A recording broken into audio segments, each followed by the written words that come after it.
A'udzu billahi minasy syaithanir rajim. Bismillahirrahmanirrahim. Fataqulu maka ngucap sira ing lafaz al-halu wal ismu haliku isim al-wasful fadlatu tegese sifat kang fadlah lianahu kemna satuhun wasfuhi kum muhabatun wa mahdu fadlil muntasib iku kang den weaken lan malulu kurniane wong kang nerima jeglil muridina sairina gade wong kang ngarepaken wusul kabeh Allah kang lumaku kabeh maring dadalan Allah ingi min halin ila halin kang munggah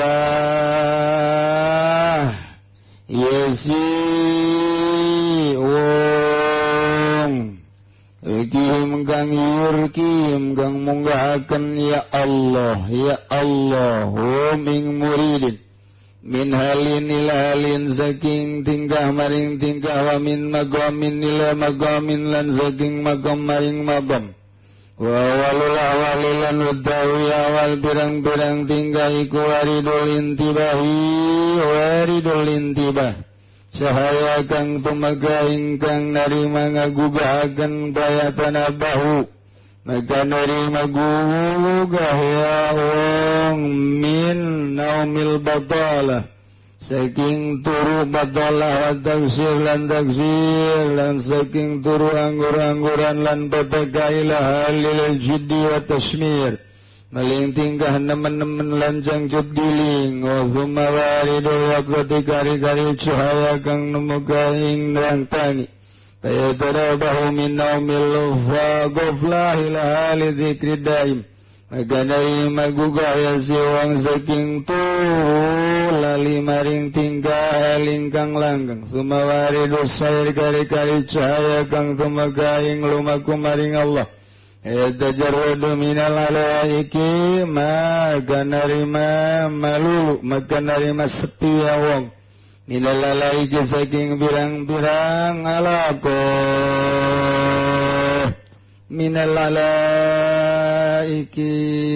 saking birang-birang penyakit saking birang-birang gangguan itu minal alaiki saking birang-birang gangguan itu selalu diarek nanari memancorong alai ngatas wong awaridul haqaik atawa cahaya kang tumagaing birang hakikat semawaridul usul gari-gari cahaya kang nepungaken ing usul maring Allah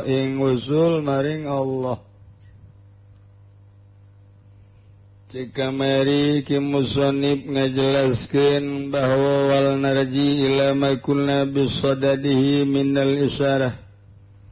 Urang babalik deui gerakanna pembahasan nu urang kuari keur nyorang kana pembahasanana nyaeta tina isyarah-isyarah.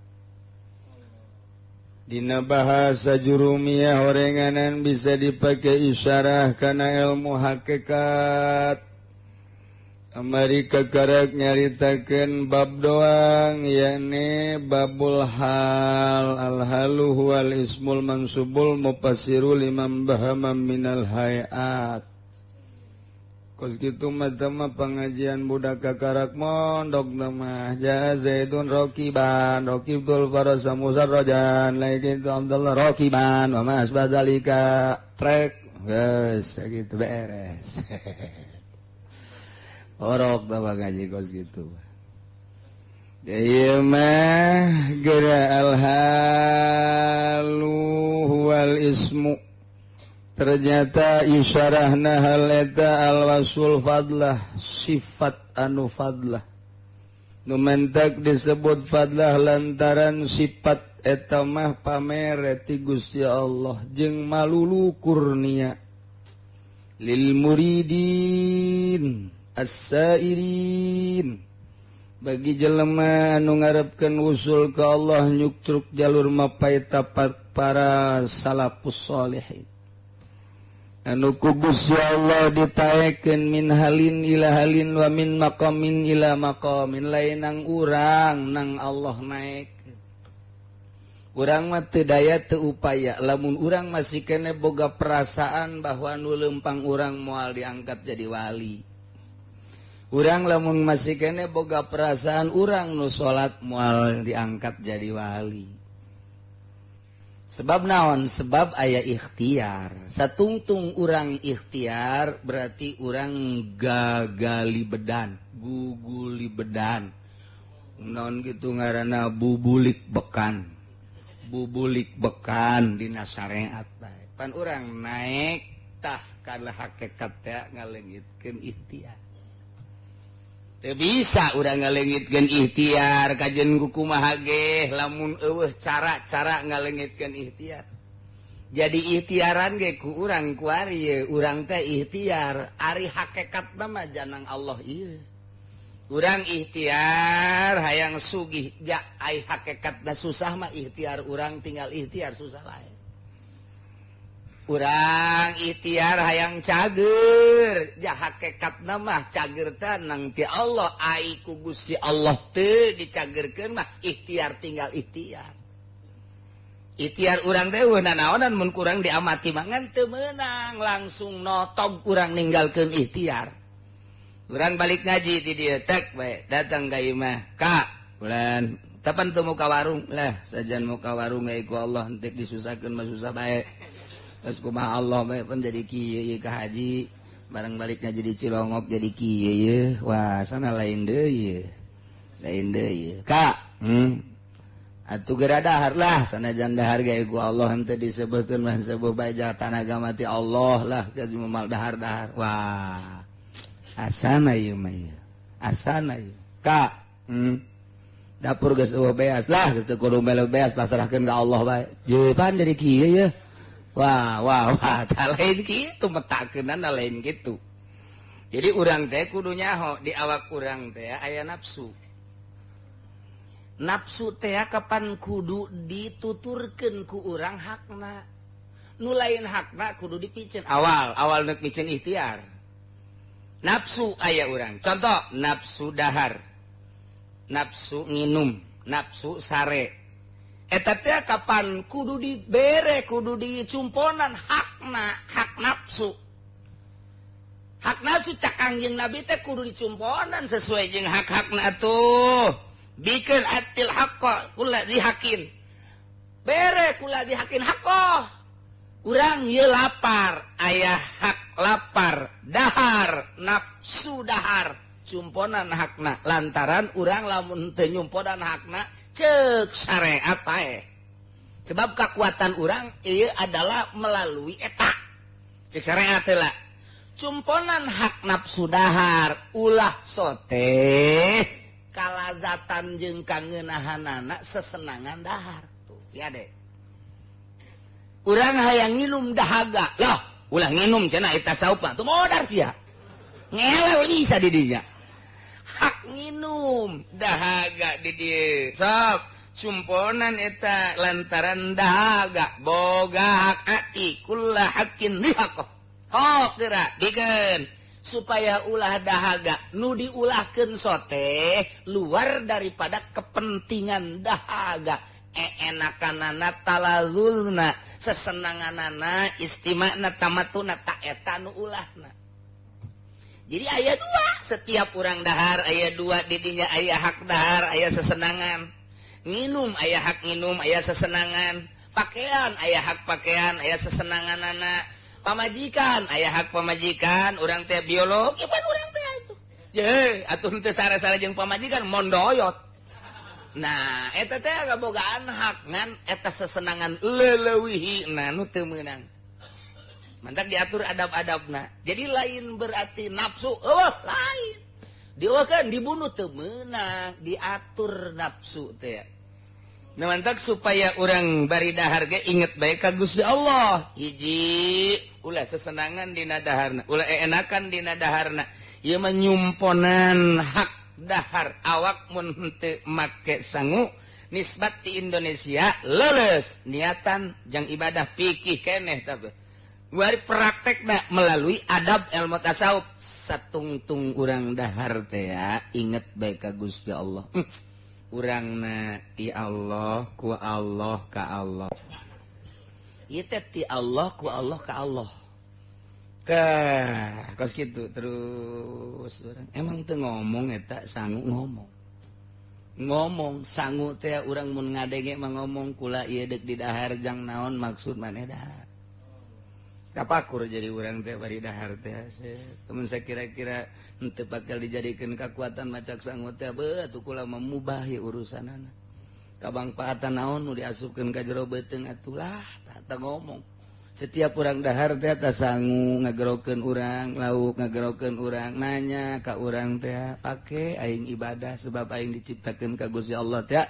lain ngan sakadar heureureuyan lain cak sangu cak lauk cak cai kabeh ngan urang teu bisa ngadenge hungkul lantaran hijabna pohara jasa nah teh eta urang kos kikituan kos tak eta teh ngaranna hal itu jadi hal nyaritakeun hal berangkat urang tina dahar aya hal mulai geus ko beda daharna tinu sejen eta ngaranna hal waspul fadlah nu tadina mah biasa ku hari mah ku Gusti Allah ditaekeun derajat urang ti hal kana hal tina hal biasa kana hal nu lain biasa tina hiji makom kana makom nu lain biasa mulai urang tina dahar tina nginung tina pake tina sare terus sare lamun henteu tunduh ulah sok dikedeng-kedengkeun saenggeusna tunduh ge ulah ngedeng dina kasur anu bagus cukup bae ngampar di handap ngemantak ahli tarekat mah ahli tasawuf di masjid ge bari nundutan bae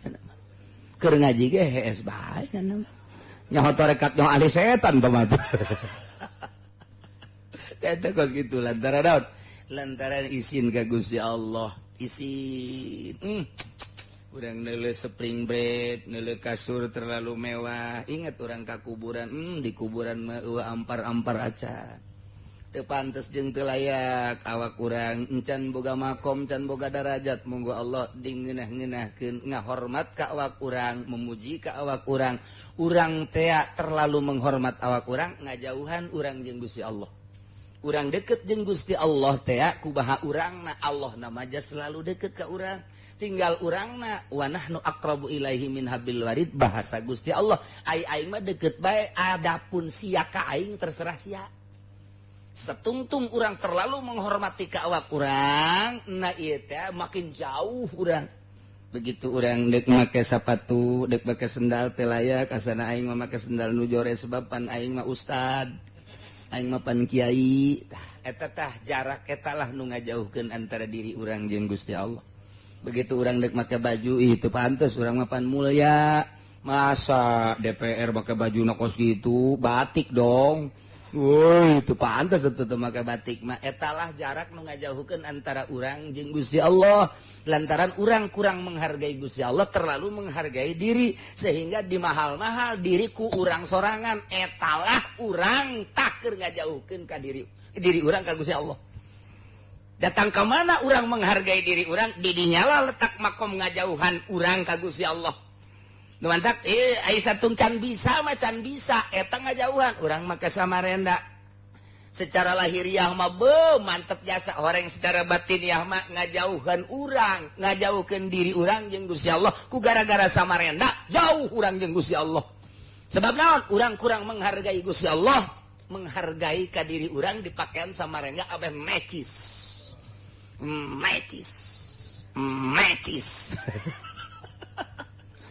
sabaraya hargana baju ieu mah 100.000 ieu mah 200.000 beda kok beda ieu mah dipakeun ngeunaheun mulai dina benak hati urang teh pantes awak aing mun make nu 300.000 hiji mah leuleus kadua ngeunaheun jeung asana dideuleuna tah aya bahasa dideuleuna karasa ngeunah jeung dideuleuna ngeunah berarti kan urang menghargai diri urang jadi berarti diangkat ku urang sorangan melalui pakaian anu bagus eta teh ceuk zahir kos kitu batin mah jauh jasa urang jeung Gusti Allah kahalangan ku perasaan terlalu menghargai diri urang ka urang menghargai urang Jadi supaya urang teh hargaan cak urang hargaan ulah di mahal-mahal awak urang. Semakin teu di mahal-mahal awak urang semakin deket urang jeung Gusti Allah. Semakin teu di mahal-mahal semakin deket. Semakin deket jasa. Geus teu dianggap awak urang deket jasa. Nu mantak urang teh ngahiji jeung Gusti Allah. Ngahiji teh bahasa teh teu meunang kurang diceramahkeun bahasa kos kitu lamun lain keur ngaji dina bab tasawuf teu meunang. Aya bahasa ngahiji pan ai urang mah makhluk pan Gusti mah kholik masa makhluk jeung kholik kudu ngahiji pan mukhalafah lil hawadis. Nah, dek dibawa ka dia sasar sia guru. Mata guru tarekat mah loba nu disasar-sasar. Teu meunang tah urang nyeramahkeun kos kitu lamun encan lihe can nyaho jeung can boga perasaan. Teu meunang lamun lain dina keur ngaji kitabna. Teu meunang ngahaja-haja. Urang ceramah muludan, carita syariat muludan eprak nyaritakeun manunggaling. Saya sudah tidak bisa dipisahkan dengan si doi. Perasaan saya dengan perasaan dia sudah menyatu. Walaupun dia ada di Cikupa, tetap perasaan menyatu. Tidak bisa dipisahkan. Saya sudah berjanji sehidup semati. Gomal teteh. Bohong teteh. Eta kan perasaan eta tah kuari dikagusi Allah kan. Eta makan kasih sarwiti tah mah kos kitu mah. Kuari dikaallohkeun rasa ngahiji jeung Gusti Allah. Manunggal berarti endeu kumaha ngomongna. Mantak bahasana wahdatil wujud sasar. Lamun dipidatokeun sasar wahdatil wujud teh lamun ku urang endek dibikeun ka jelema anu lain encan wayah. Jasana jan kumaha ge waliullah mah wahdatil wujud. Ngan paham wahdatil wujud teu meunang dibikeun sambarangan. Nu mantak ngabahasakeun tarekat di anu eta kan mengarah kana wahdatil wujud teu meunang nyebutkeun tarekat bahaya cilaka sia. Saha guruna kuari? Batak si hade guruna ieu kudu nu mursyid. Oh alhamdulillah cenah kula geus ijazah tarekat tamat cenah sabaraha saminggu. Di sakaliguskeun bae lah di fotokopi eta na ge. Je tarekat si kos kitu tah mah ngaji amil kos kitu mah atau surat undang. Tak bisa tarekat bajalin Gus ditata supaya leungit perasaan sorangan. Mantap kudu boga guru nanti anu paham hawa nafsu. Geus ieu nafsuna dina pakaian, guru nyahoeun. Pakaian mana ieu nu kudu diucutan nafsu pakaian. Ieu nafsuna nafsu dahar, nafsu daharna nu kudu diucutan. Supaya dahar teh ngan sakadar hakna doang. Ieu mah ieu nafsuna nafsu kendaraan, nafsu kendaraanna nu kudu diolah ku guru teh kos kitu. Ieu mah nundutan bae keur ngaji ge. Nah iya. Nah iya ya, sia mah geus naek cek guruna. Aing ge sok nundutan bae. Berarti geus turun ka sia ya kuari. Nah eta kos kitu tah. Ieu keur carita gambaran-gambaran bae. Jadi lain sambarangan noregat nah eta teh keur carita hal ndek menempuh beda cek di dieu.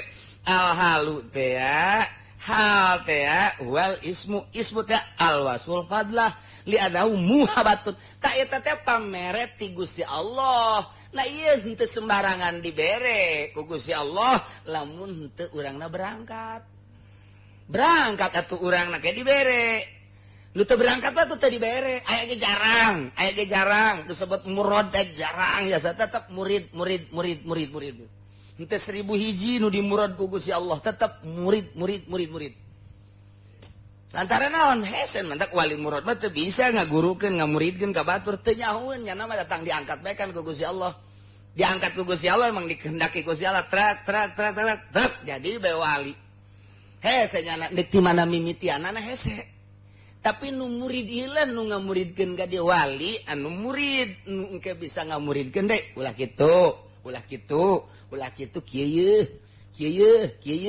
tak kudu dileureulan nafsu nu manana ieu teh nafsu pakaian ieu pakaian cak guruna teh pakaianana ieu lain sakadar hak make pakaian pan hak make pakaian mah nutupan aurat bagusna ta eta anu bakal jadi siksa lain maksudnya disiksa heulanan sementara mah ngahalangan diri manehna jeung Gusti Allah kahalangan ku bagusna lantaran nyana menghargai dirinya supaya bagus. Tak eta kos kitu tah, tak eta picedan heula. Beda jeung kieu. Lamun kitu mah nyana mah teu hayangan bogana nu bagus. Lain deui sebab jadama pan teu usaha cicing bae aya bae nu mawakeun teu nyaho bagus teu nyaho jore. ya mah pangmakekeun bae teh misalna bib ka bib rozak ternyata jore ya mah kiai pangmakekeun bae abdi mah hayang bil berkah oh geus atuh geus teu nanyakeun sabaraha teu nanyakeun kumaha geus dipake bae teh jauheun dirinya bahwa eta teh bagus atawa ieu mah emang aya ge nu bagus henteu naon nya teu hayang bagus teh ieu mah ngan sakadar aya jelema nu mere adek dipake bae inti nama nyumponan hakna make naon nutupan aurat jeung adab beres geus ka ditu na geus teu boga perasaan teu boga ikhtiar teu boga maksud jeung bagusna jeung sesenanganana sakadar nutupan hakna pakaian masalah bakos kitu mah urang boga kendaraanana jore kuari ngahaja ieu mangamulyakeun diri urang asa teu pantes aing mah aing kudu naik angkot bae mah pan aing mah luhur derajatna geus datang ka luhur tangkal kalapa ieu basa ragag bisa ieu asana ieu teu pantes aing mah naik angkot mah atawa naik Avanza jore teh kos kitu mah minimal Fortuner eta ngamulyakeun diri urang ngahargakeun diri urang tina Avanza ka Fortuner jauh ta jeung Gusti Allah jauh tadi misalnya geus boga Fortuner teh je teu bagus yo mendingan Polpo bagus Polpo nu anyar teh dempok sakumaha urang Karawang insyaallah ngagidegna hebat jasa lamun aya gejlugan teh nyoy pan aya mobil nu di mah urang mah hulu ka luhur ngancul ka luhur aya teh mah kadeu lain di nyoy ya kumaha harga atuh naon gitu. Nah, berarti kan orang mending meuli Polpo baik menghargai diri tina Avanza ka Fortuner jauh Gusti Allah meureunanan aya bangsa sekitar samarhalah mah tidak Fortuner ka Polpo wow tabati masri ka magrib teh jauh beda jeung kieu dia mah pangmakekeun bae cenah kiai kula boga bilik manya ge hayang saudara teh babil barokah bae jadi kula mah ieu teh mere teh pangmakekeun ku kiai paranti ngaji paranti naon gitu ngaranna ziarah dan lain sebagainya masalah henteu dihayangan ku urang henteu dimaksud ngamulyakeun diri urang ayana kos kitu jeung boga perasaan Avanza Kijang Fortuner jeung Polpo akur bae masalah tadi tinggal kumaha hate urang menghargai apa henteu urang ka diri urang satungtung urang menghargai urang berarti harga Allah kurang tadi dia bulak biluk da ieu hal ieu siga da ieu satungtung urang menghargai diri urang harga Gusti Allah di diri urang kurang ku penghargaan urang ka diri urang kumaha sih ngomongnya tuh kan gitu eta lah nu ngajauhkeun hijab eta ikeur carita di kendaraan carita di pakaian carita di dahar urang naik mobil lapar ya beuteung geus aya hak tah hak kudu dicumponan ieu yuk tadi dia baik warteg demah tuh kunaon emang atuh teu pantes urang mah luhur derajat ieu mun diomongkeun kan kos kitu tah mun diomong ulah di warteg atuh warung Tegal beres tah mah tuh tetangga aing aya urang Brebes orang Tegal ulah banget tuh teh lah kurang bagus sama restoran anak kos gitu deuk dahar dengan restoran nu bagus emang nu diasupkeun kursi emang nu diasupkeun meja sangu nu diasupkeun lagi tah menghargai urang ka diri urang sakumaha jauh urang jeung Gusti Allah ieu keur carita hal heula deuk karobah hal tina nafsu ieu teh mimitina berangkatna matak nafsu lah diopedan heula ye atuh anu diasupkeun sangu mah ulah neuleuh mejana ulah neuleuh korsina ulah neuleuh restoranana atuh asal aya sangu bae geus bae warteg ulah hina warteg mah harideung jelema ge iya restoran ulah kunaon emang pelayanan deuleuh Gusti lalaki terasa mah waduh neng teh aya teh nu rumbe tah iya di deuleuh urang bagus kunaon bikang nama kolot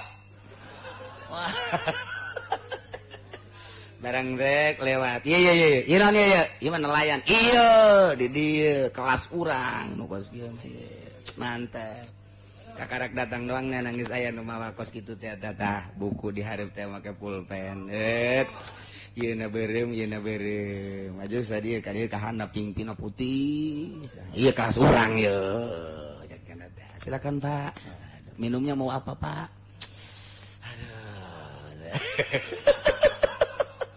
kelas 3 kelas di dunia mah naik urang teh tina kelas warteg naik ke kelas restoran biasa naik ke kelas naik ke nomor hiji dunia mah luhur jelema kabeh memandang istimewa menurut Allah jauh makin jauh sebab menghargai urang ka diri urang tah ku penghargaan urang ka diri urang sakumaha urang menghargai diri urang berarti urang teh aya berarti diri orang mulia dimuliakeun ku urang sorangan dipapantes ku baju nu mahal dipapantes ku kendaraan nu mahal dipapantes ku restoran dahareun anu mahal Allah berarti tersita coceng teh hak Allah sebab di jero hate urang aya nu dipake ka cinta jeung pake karesep sarian Allah baju teh kendaraan teh dahareun teh jauh Gusti Allah mulai salat urang Allahu akbar eta polpo mah ieuna non lampuna tukangna bagus hebat teh eta nu kuari mah aduh dibandingkeun jeung Mercy bagusan polpo Mercy ge bagus sebenarnya mas waduh eta nu kuari teh naon Hyundai bagus teh kos Alphard we gede deui sabaranya hargana di mana eta sih itu sabaraha poe eta teh urang ngamun meulihnya pan keur salat sih aya transaksian segala datang ke mana ngahargaan diri orang ngahargakeun diri orang nah iyalah etalah pangkat orang didinya Allah datang ka leutik teu kadeulean ku terlalu menghargai orang ka diri orang nah dina ilmu tarekat teh supaya diri orang ulah dihargakeun ku urang sepelekeun awak urang akurkeun jeung tai kotok akurkeun jeung tai embe akurkeun jeung kocomberan nu matak diciduhan tiis bae diciduhan urang siap barang di dalam nu ciduhan gadis bari senyum mantap tenang lagi jeung urang teh aduh tak ieu teh ngahargakeun urang ka diri urang eta lah hijab nu matak ngeunaheun jasa ge salat ngeunaheun jasa Allahu akbar eueuh nanaon di jero hate ngan Allah doang atuh nikmat ngeunaheun salat teh Allahu akbar geus ulah make usolli ka ditu mah usolli teh salat kaula berarti nyana teh ngaku aya diri eta mah kos kitu mah salat sapinah cuma salat sapinah tah mah geus mulai ti engke zuhur geus ulah usolli aya jadi Muhammadiyah sana ieu tarekat lain aja lihatna lain jadi Muhammadiyah kajajaden dia ulah urang mah keur syariat mah syariatna biasa usolli mah keur dongeng jelema nu luhur pangkatna atuh emang geus jeung Allah bae atuh datang ka dieu Allahu akbar geus teu make Allah sejak kaula salat zuhur 4 rakaat teu gitu atuh sanajan di kitu-kitu ge urang di Allahu akbarkeun we hese bae teu kena lain makomna encan boga hal can boga makom hese ngaca kiai cenah kudu disakaligus Allahu akbar tungtungna mah ai salat aing jadi tantenya japan kuduna mah jipan isa aing Allahu akbar Allahu agung balik deui lah Allah sejak kaula bagus kos kitu mah eta teh salat jelema TK ulah balik deui Allahu akbar jadi tantenya tungtungna masih utek-utekan didinya tapi mantap ai lain makomna mah biasa bae heulanan biasa bae urang ngagelegerkeun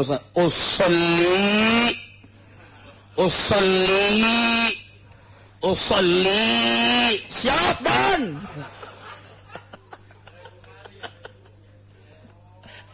hari encan datang ka makomna mah tetep hese bae matak ieu keur carita gitu menang diseriuskeun lantaran ditiru engke bakalna asal ditiru urang robah engke urang teh encan datang ka dinya geus nurutan di dinya bahaya ieu mah saeutik-saeutik bae teu kudu kikituan heuran ieu bae tah meminimalis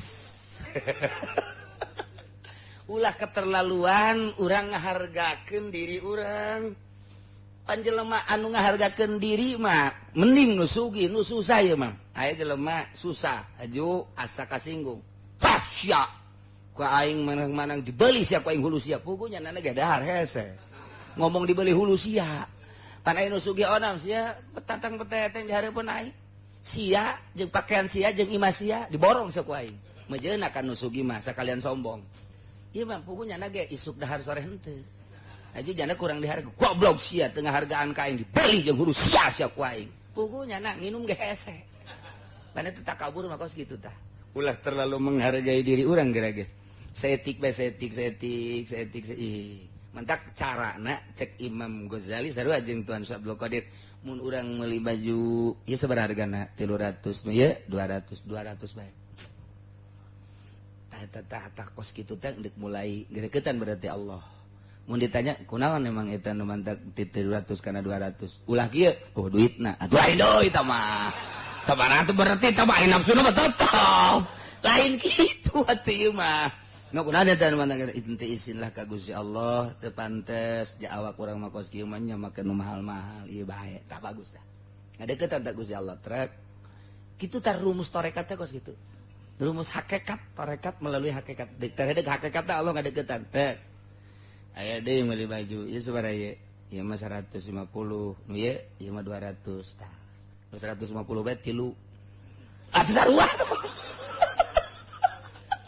atuh leuwih jana bebeja ka pamajikanna ieu mah 200 tah meuli ngabeulina ngan hiji anu 150 mah kabeulina 3 banding ieu mah leuwih lobanya tuh atuh bloon teh mah bloon keneh sarua ieu mah lain kitu turun tina 200 kana hareup 150 emang teu aya deui kitu duit aya mah aya ngan lah teu kudu nu mahal-mahal ja awak urang mah kos kieu ieu pejabat lain urang mah profesor lain insinyur lain jauh nu sapira ti masjid ka imah ti masjid ka tah kan bagus tah kadengena ge ngeunaheun kan kana hate sedep kadengena aja cak pamajikan ai teu kapake mah duitna ka dieu teh jang kula pan hendak deui bae ka urang hideuk lorek teh hese jasa nya jeung urang nya jeung pamajikan sararial jasa ai kudu mah lain kitu pan dibikeun ka pamajikan dah geus ai jang kakak henteu kalau aing mah ngasieun ka Allah bae ka hayang menta ka sia sak pamajikan ribet dibere ngendek dicokot deui hese kos kitu teh hese lain lalagan tah turunkeun geus ieu sabarti teh 150 nu ieu ieu mah ngan 70 bae kunaon emang terlalu menghargai diri geus beuki deukeut Gusti Allah deukeut Gusti Allah dah di restoran itu bagus teuing teu bagus urang mah teu sapira urang eta bae tadi dah itu ge bagus teuing eta bae tadi nya teh mah warteg geus bahala teh sangu-sangu keneh ja warteg ge itu cak pamajikan dasar pelit oh bener lah tungtung mah geus ka haji di dinya ulah mah di ditu pan misah jeung pamajikan aing gara-gara nasaup jadi misah ya hese jasa hirup lu bantaknya ulah ketergantungan satungtung aya ketergantungan picen ketergantungan anak urang kayak tergantung ke pamajikan iya pamajikan berarti teu mawaan ka akhirat teu mawaan deukeut ka Gusti Allah ketergantungan urang ka pamajikan serahkeun pamajikan kumaha hayangna geus ente anak-anak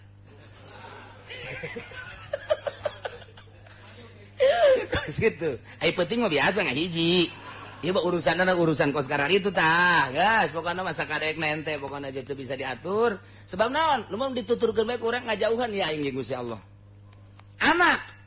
anak teh teu bisa nuturkeun urang kok kadahanan hudang ti peuting mah atuh salat telanan geus sakali 2 kali 3 kali lantaran urang puyeng ku anak bae pasrahkeun ka Gusti Allah sabodo sia aing geus ngadidik ka sia aing deuk nyalametkeun diri aing hayang deket jeung Gusti Allah kudu siap kos kitu norekat kudu siap jasa kos kitu jadi nu mantak loba nu teu ngurusan anak kadeleuna teu ngurusan anak geus ngan teu bisa kadena ala kadar bae sebab naon ieu hate ieu bahaya pasrahkeun ka Gusti tawakkaltu Allah tah eta teh pakaian geus diminimalkeun ku urang kendaraan geus diminimal lagi mah barang jadi kiai ngagedean mobilna ge jadi ngabagusan bener pun jadi berarti gajauhan yang Gusti Allah teh kos kitu teh ieu mah keur carita teu bisa hate ai bisa mah masalah bisa mah masalah Gus Dur teh mobilna BMW di jerona teh korsina ngan saukur 4 taneun sok itu gedena BMW 4 tan lantaran nyana jangan ngajojor di jero mah nya kos kitu tapi pan wali keur carita sompralna bukti nyatana di zarahan lamun lain wali moal bisa di zarahan embung urang boro-boro ka Gus Dur ka abah urang teh hayang urang zarah ieu di sisi Gus Dur loba makap embung urang zarah Tapi kan di Zarapan geus kurang dibahas ketika aya seorang ulama, ketika aya seorang manusia maot urang hayang zarah kadinya lain sembarangan aya naonan di dirina. Ternyata begitu dibuka utuh tanda kewalianna. Aya ieu mah keur carita urang keur lalagaan bae layaripul wali ilallah ieu mah keur carita lalagaan bae. Eta pan di duniana nya presiden, nya mobilna BMW gede deui.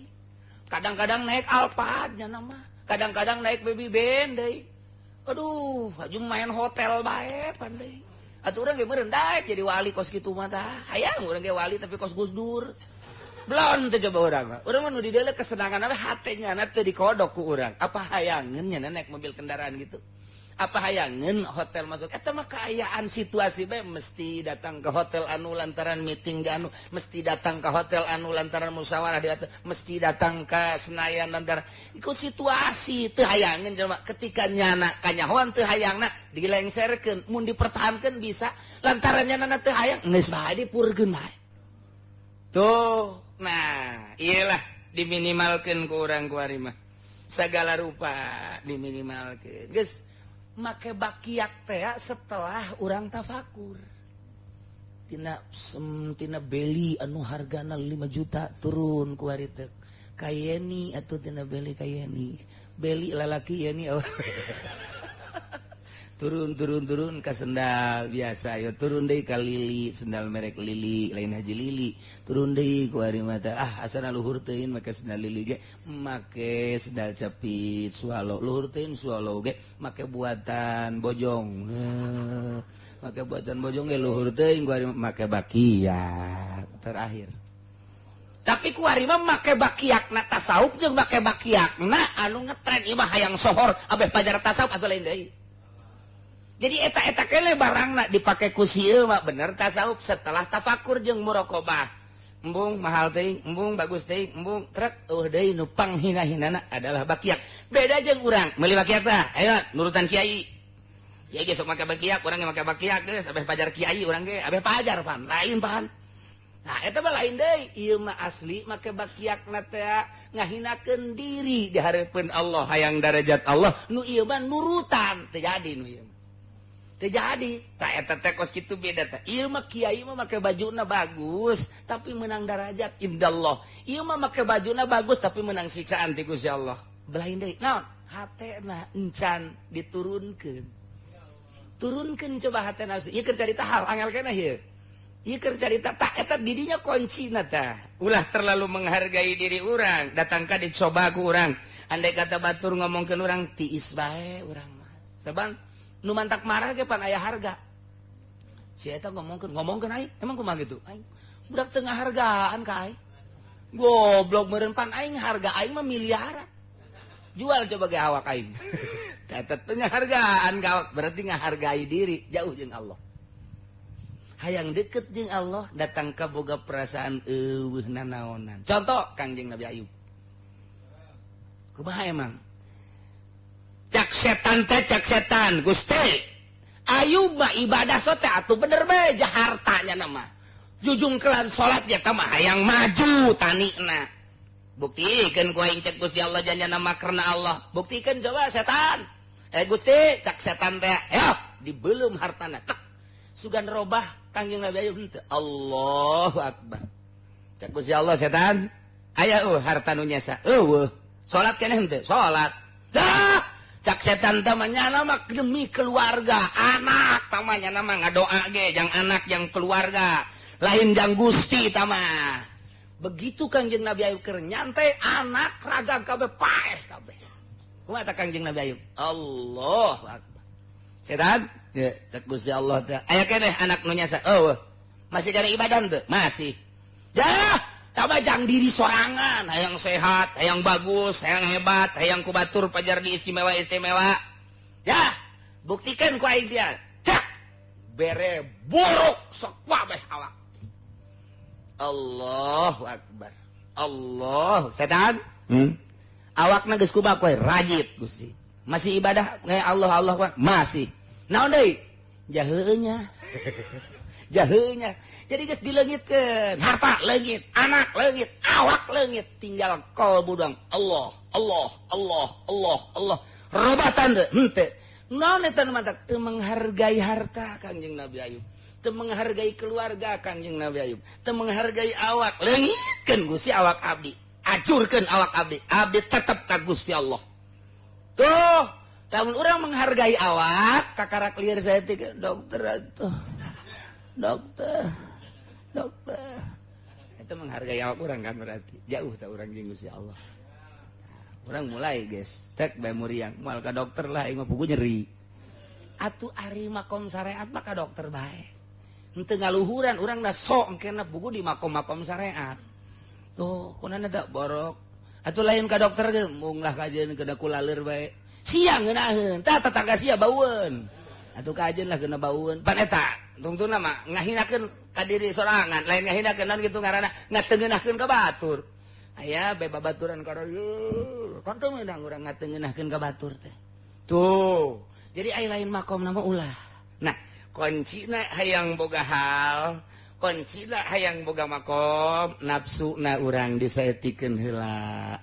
Dakan ka teu menghargai diri. Dakan ka mana urang menghargai diri urang, didinyalah urang jauhna jeung Gusti Allah. Ketika urang geus teu menghargai sama sekali ka diri urang, harta teu menghargai. Urang teu ngahargaan harta, urang teu ngahargaan keluarga, urang teu ngahargaan awak urang, didinyalah deukeut jasa. Henteu kudu ku Gusti Allah dicokotan. Sanajan aya ge ulah ngargai bae, sanajan aya ge anak pamajikan ulah menghargai bae, sanajan aya awak urang bagus ya ulah menghargai. Bentukna syukuri ku urang ka Gusti Allah, deukeut urang jeung Gusti. Tinggal ngutak nati kos gitu doang tah. Tah mulai ngeunaheun tah ngadengekeun mah ya. Coba aing dek praktek lah di imah ya. Coba ge praktekkeun ku urang. Datang ka imah. Mak. Dahar ye. Geus tadi dinya aya. Di deuleu kurang bandeng aya daging ayam aya daging. Di mana ya? Berkat tetangga. Tadi ngaji ulah terlalu menghargai. Berarti ieu jang ibadah, geus daging hayang ge lah tahan, daging ayam hayang ge tahan. Naon ieu nu hayangan teh tempe doang. Lah aing jeung daging tempe bae. Bagus tah. Sahuap dua batang. Samana si kudang teh ieu. Aduh aing perang jeung daging aing ieu. Lah aing saeutik bae sacomot bae. Mulai geus eleh tah berarti. Eleh tah perangna tah perang. Usah saha ieu lah. Padi bajeng nafsu nu neuleuna Allah. Urang geus ka daging ka dinya cek Allah tuh. Tadi mah ende kan. Cek Gusti Allah ende kan. Bari mah eleh kan. Mau loba-loba Gusti. Sacomot dua comot. Beres deh daging ge jepet-jepetnya daging ayam kumaha rasana nya. Ieu nang tangan amat bangun daging ayam ge. Ih ti kamari eueuh ku ari aya lah keur ayam mah saeutik bae lah. Eleh tuh. Ku daging hayam eleh teh kaya sayurna dia sop tungtungna mah kabeh atuh mah lain perang kos kitu ngaranna tak eleh perang ku nafsu ngaran ya masyaallah hese jasa pokokna sok anu bagian sok tapakur jeung muraqabah mah merenung we kieu bae masyaallah ku hese-hese teh mantak tengah peuting teh daripada salat mendingan merenung salat urang teu husu can bisa husu mendingan kos kitu. Sok gerah mandi, beres mandi ngalah wudu, cicing di kursi, bari ngarokok, merenung. Rangda teh geus aya teh can. Atuh teh lain merenung ngahayang ngaran. Tah eta hese jasa, hayang meunang derajat ti Gusti Allah teh sambarangan. Berarti hasil perang jeung hawa nafsu. Engke jelema anu geus perang jeung hawa nafsu menang aya tandana. Tanda kawalian teh di bejaan ku guru. Kahiji ieu, kadua ieu, katilu ieu. Jadi geus teu mang-mang deui, mantap bisa nyebutkeun luhur tah pangkatna. Kunaon eta? Lain saluhur-luhurna aya tanda. Lain sakadar teu dahar, lain sakadar teu nginum kadang-kadang daharna gembul, kadang-kadang nginumna loba, tapi kok bisa nyebutkan cak kiai teh nya luhur tah aya tanda. Tangan tanda eta lah nu teu meunang dibejakeun sama sakali sanajan keur ngaji lamun nu can beat teu meunang dibejakeun. Sebab engke nyana bisa ngawali-wali ka batur pugu dirina bobolokot. Tandana teu meunang dibejakeun haram tah ngabejakeun tanda nu eta mah tah. Ngan lamun nu geus beat dibejaan ku guru tanda kahiji eta. Madak lamun aya guru ka muridna naik ka budak atuh nyaho naekna aya tanda.